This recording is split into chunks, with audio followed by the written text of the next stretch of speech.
زدنی علما، اے میرے رب میرے علم میں اضافہ فرما۔ میرا نام کنزہ خرم ہے۔ آپ کو میں آج رمضان کی اہمیت کے بارے میں چند احادیث اور آیت بتاؤں گی۔ روزے کو عربی میں صوم کہا جاتا ہے، جس کا مطلب ہے ٹھہر جانا یا باز آ جانا۔ سورہ بقرہ آیت 183، اے ایمان والو تم پر روزے فرض کیے گئے ہیں جیسا کہ تم سے پہلے والے لوگوں پر فرض کیے گئے تھے، تاکہ تم لوگ متقی اور پرہیزگار ہو جاؤ۔ رمضان ایک ایسا خاص مہینہ ہے جس میں اللہ تعالیٰ کا عرش پہلے آسمان پر آ جاتا ہے، جنت کے دروازے کھول دیے جاتے ہیں اور دوزخ کے دروازے بند کر دیے جاتے ہیں۔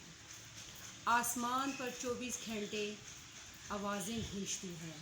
اللہ تعالیٰ فرماتا ہے کوئی معافی مانگنے والا میں اس کو معاف کروں، ہے کوئی توبہ کرنے والا میں اس کی توبہ قبول کروں، ہے کوئی مانگنے والا میں اس کو عطا کروں۔ پھر ایک فرشتہ اعلان کرتا ہے، اے نیکی کے چاہنے والے زور لگا آگے بڑھ۔ دوسرا فرشتہ اعلان کرتا ہے، اے گناہوں میں ڈوبے ہوئے انسان واپس آ جا اللہ کی چھاؤں میں، اس کی رحمتوں میں۔ ایک حدیث مبارکہ ہے روزے کے بارے میں کہ اگر کوئی شخص جو ہے اس سے فرضی روزہ چھوٹ جائے اور وہ قیامت تک نفلی روزے رکھتا رہے تو وہ اس فرض کو پہنچ نہیں سکتا۔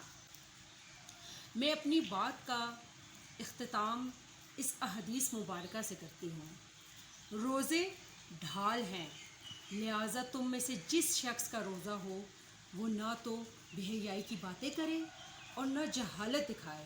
پھر اگر کوئی گالی دے یا لڑنا چاہے تو کہہ دیں میں روزے سے ہوں، میرے بھائی میں روزے سے ہوں۔